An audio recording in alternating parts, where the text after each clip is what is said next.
Hello everyone and welcome back to our channel. This is video number 5 in our ongoing video series of how to pass your state board licensing exam, barbering, cosmetology, esthetician, or nail technology. For those of you returning, we know how much we value your comments and support. For those of you visiting us for the first time, if you want to catch up on videos 1, 2, 3, and 4, you can probably do it in less than a half an hour. This is video number 5, Esthetician Exam Questions and Answers. The state board exam uses 2 books, as I'm sure most of you are well aware. They use the one book from Milady and another book from Salon Fundamentals. Now, these books come out every couple of years. The companies change the cover, they change the publishing date, they change little or nothing inside the book. So if you don't have the edition that I showed you, it doesn't make any difference, okay? Fundamentals don't change. We're going to walk you through and tell you everything that you do need to know on the test if you want to pass. Having said that the state board uses at least 2 textbooks, most schools stick with the Milady textbook. So we've tried to correlate our videos to match up with the Milady textbook. In the edition I'm using, I'll show it again so we all know we're on the same page. In the edition I'm using for this video, chapter number 5 deals with diseases and infection control. It could be a different chapter in a different edition of the book. It will certainly be a different chapter and possibly a slightly different title in the Salon Fundamentals book. But it doesn't change the fact, okay, the chapter is infection control. It is 35% of your test. If your test has 100 questions, it's 35 out of 100. Again, for the math challenge like myself, 100 minus 35 is 65. All to say, you simply cannot pass your exam if you don't understand this chapter very, very well. We are going to ignore the first 4 chapters in the book. Not that they're not important, they're just not important for your exam. They give you the history of your industry. It's valuable information for your future profession. Likewise, we will ignore the last 3 chapters in your book, chapters 21, 22, and 23, because they talk about what you'll do after you pass the test and get your license. Again, very critical information if you want to succeed in this industry, but it is not on your state board exam. There are 15 chapters on your state board exam, and we're going to concentrate on them. Chapters 5, 6, and 11 constitute almost 60% of your test. You could probably pass the test if you never read anything but 5, 6, and 11 if you really understood them very, very well. Chapter 5 being the most important, 35% of your test. So we will begin today on chapter 5. If you wanted to summarize chapter 5, you would break it down as follows: decontamination, federal agencies, and pathogens. A nice, fancy medical catch-all term for bacteria, virus, fungus, and parasites. The 2 parasites we want to know about for our test: lice and scabies. Now, moving right along. Decontamination has 3 levels: sanitation, disinfection, and sterilization. I'm generally not a big fan of memorizing. It's impossible to memorize a 1,000-page book. I always point out the things you should memorize. You should memorize the textbook definition of sanitation. Now, I will be honest, although we tend to rely on the Milady textbook more than the Pivot Point or Salon Fundamentals textbook, the Milady textbook goes a little bit all over the board on this topic, so we've pulled the definitions out of the Salon Fundamentals book. Sanitation is designed as the substantial reduction of pathogens on a non-porous surface. So let's break down this sentence. It's great to memorize it, the substantial reduction of pathogens on a non-porous surface. It's also great to know what it really means. Right? Substantial reduction. It says nothing about killing. It doesn't even say it's clean. It says it's not as dirty as it used to be. When you go in the restaurant and the busboy wipes off your table, it's not clean. It's just not as dirty as it used to be. The substantial reduction of pathogens. Pathogens are, again, bacteria, virus, fungus, mold, lice, scabies, all kinds of things. Okay, it's a catch-all term. And finally, on a non-porous surface. What is a non-porous surface? It is a surface that will not absorb things, such as glass, versus a porous surface which will absorb things. You cannot sanitize, disinfect, or sterilize a porous surface. Think about if you had grape Kool-Aid or red wine and put it into a glass decanter, it could stay there forever, and the glass decanter would still be clear when you poured it out. Conversely, if you put grape Kool-Aid or red wine into a plastic container, after not very long the plastic container will be a shade of pink. Wooden salad bowls are another example of something that's porous. They tend to get dark after a while because the oil from the salad dressing are absorbed into it. So, sanitation is the substantial reduction of pathogens on a non-porous surface. For your exam, you will need to understand, literally memorize, the definition. They won't ask you to write it down, but when you see it on your test, you need to recognize it. You also need to recognize what all those words mean. Substantial reduction doesn't mean to kill anything. It just means less dirty than before. Pathogens on a non-porous surface. It is the level that you practice on yourself or your dog, your baby, your grandmother, on anything that's alive. You can't disinfect or sterilize things that are alive. I highly would recommend not washing your baby in Clorox. Baby will be clean, but you're going to have some other real serious problems, okay? Anything that's alive, you practice sanitation. Now on your state board exam, here's how it will show up. What level of decontamination is required by the esthetician to practice on his or herself immediately before meeting their next client? And the answer is sanitation. Or it could be worded like this. What level of decontamination is indicated by hand washing with soap and water? Sanitation. How about this? What level of decontamination is required by the esthetician before meeting their next client? And it gives you examples. Hand washing and 3 other things. Well, hand washing, because soap and water will accomplish sanitation, as will hand sanitizers. But since the word sanitize is right there, it's almost too easy to be a test question. Moving up the food chain, so to speak, is disinfection. This is the level required in the barbershop, the beauty salon, the nail salon, the esthetician room. Okay? On implements, tools, combs, brushes, anything you use, the towels you use, the sheets you use, they must be laundered with bleach. Okay? Disinfection is the level required in the esthetician room. Sanitation is the level required on the esthetician. Now, disinfection is defined as to kill or destroy pathogens on a non-porous surface. We've already talked about pathogens and what porous or non-porous means. So disinfection will kill all pathogens on a non-porous surface. Finally, there's sterilization. It is the level required in medical settings and, bizarrely enough, tattoo salons, because what it really says is any place where the intent is to break the skin. Now, we sometimes do cut our clients or maybe pop a pimple and make the skin bleed, but that's not our intent. If the intent is to break the skin, such as a tattoo, pulling a tooth, giving an injection at the doctor, then the level of decontamination required is sanitation.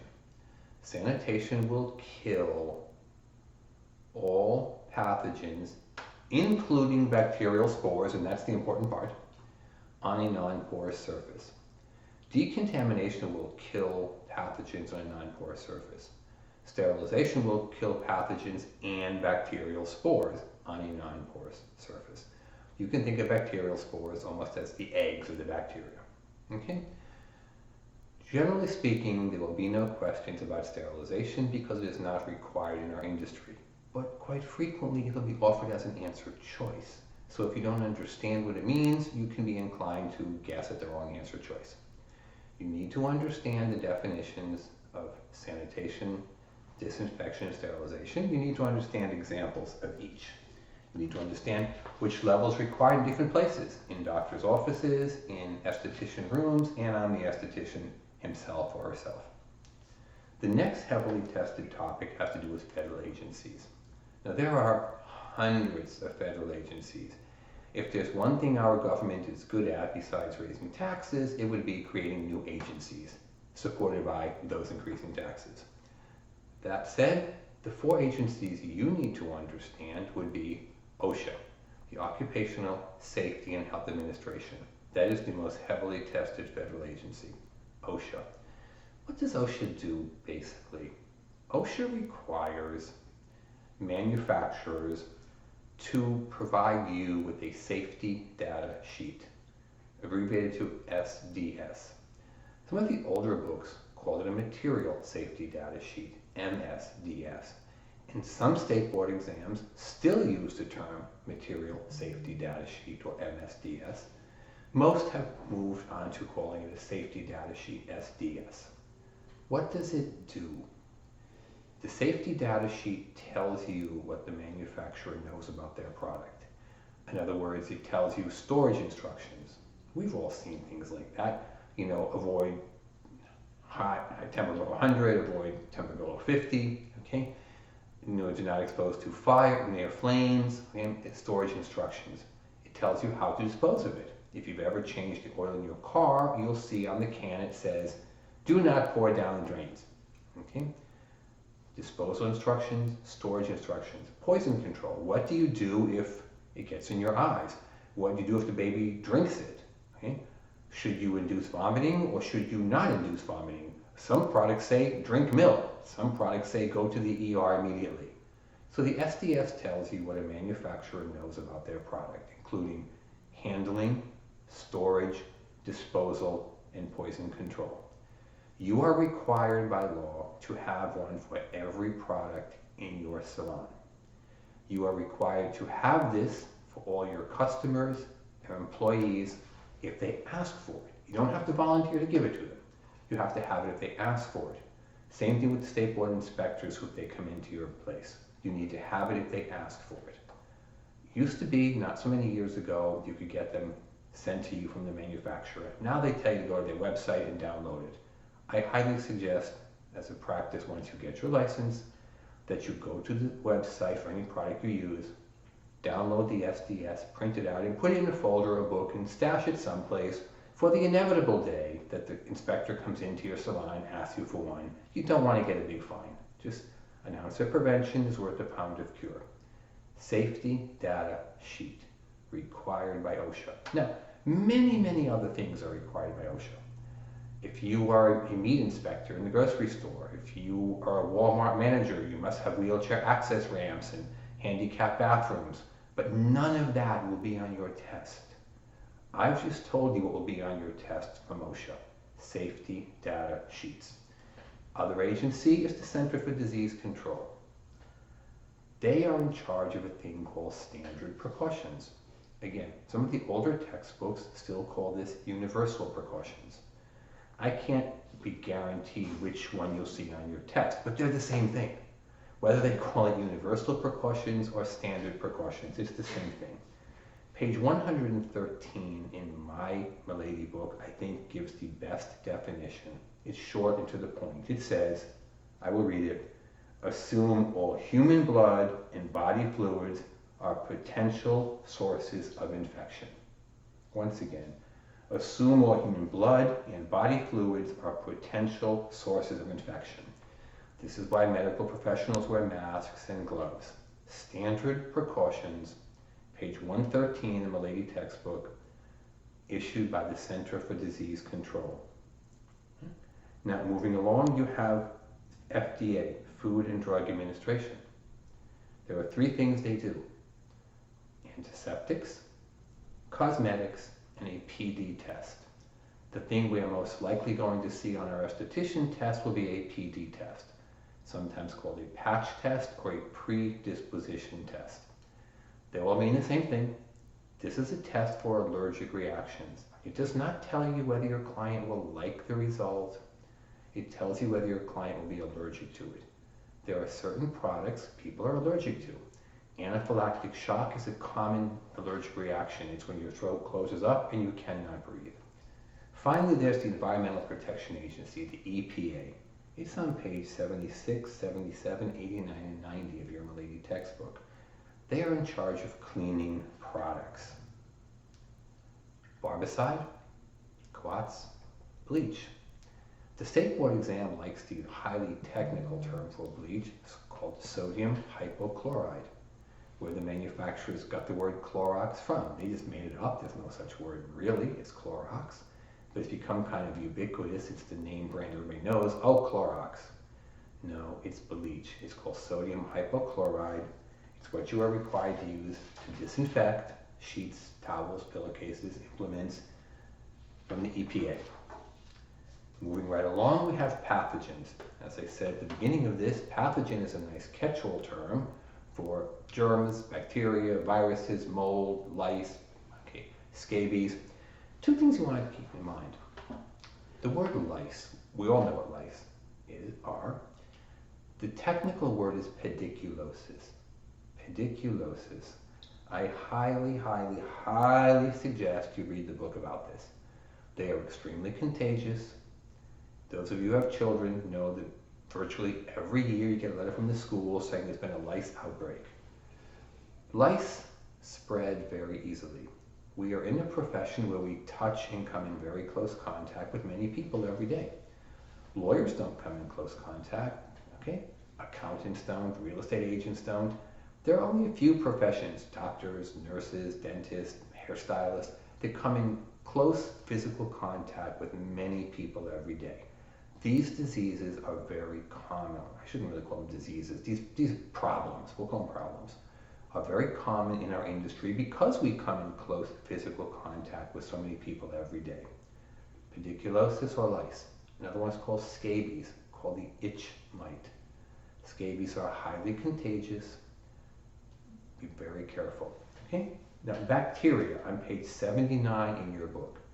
The book defines bacteria as one-celled microorganisms with both plant and animal characteristics. Okay? Again, one-celled microorganisms with both plant and animal characteristics. Again, you don't have to memorize this to write it on a blank piece of paper, but you should be familiar with it sufficiently to recognize it when you see it as an answer choice on your test. Now, there are two main types of bacteria. There's pathogenic bacteria and there's non-pathogenic bacteria. Pathogenic bacteria are harmful. They will make you sick. Non-pathogenic bacteria are not harmful. They will not make you sick, and in fact, they're actually very good for you. They're what's in your stomach to help you digest the food you eat. Okay? Pathogenic versus non-pathogenic bacteria. You need to know the distinction between the two. Now, there are three classifications of bacteria. Starting with the one that's detested the least would be Spirilla. S-P-I-R-I-L-L-A, the English word spiral. They are a spiral-shaped bacteria. There's virtually no questions on your state board exam other than to say they cause sexually transmitted diseases, SDS. Okay? The next one is bacilli. The state board exam loves this question. They are short, rod, R-O-D, shaped bacteria. They are the most common bacteria in the world because they move around by little projections called cilia or flagella. I don't know why the state board loves these questions. Bacilli, a short, rod-shaped bacteria, the most common in the world, that move around with either cilia or flagella. Okay? They cause lockjaw, among other problems. Moving on finally to cocci. This is the state board favorite in terms of the number of questions. Cocci, C-O-C-C-I. They are round-shaped.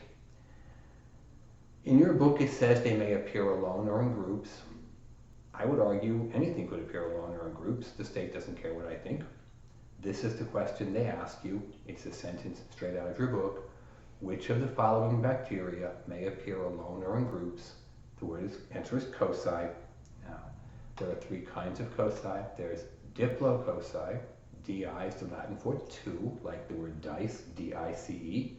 One dice is called die, two is called dice. Di means two in Latin. Much of our medical system is in Latin. Diplococci, 2 of them, they cause pneumonia. Staphylococci, S-T-A-P-H, Staphylococci. The book says a bunch like a cluster of grapes. Whenever you see pus, when you squeeze a pimple or anything else, it is staph infection. And finally, streptococci, S-T-R-E-P, tococci. The doctor says, stick out your tongue and say, ah. She's looking for a long string, like pearl necklace, hanging in your throat. And the doctor says, you have strep throat. Take this antibiotic and I'll see you in 2 weeks. Okay? 3 kinds of bacteria, Spirilla, Bacilli, and Cocci. Cocci being the most heavily tested. Okay? Moving right along to parasites. Parasites, I'm going to read the definition again, straight out of your book. You don't need to memorize it to fill in the blanks, but you do need to memorize it sufficiently to recognize it when you see it on your test. Parasites are defined as organisms that grow, feed, and shelter on another organism called a host while offering nothing in return. One more time. Parasite is any organism that grows, feeds, and shelters on another organism called a host and offers nothing in return. I one time had a young lady in my class named Rebecca, and she raised her hand very excitedly. And I said, yes, Rebecca, who is it? She said, oh, that's my boyfriend.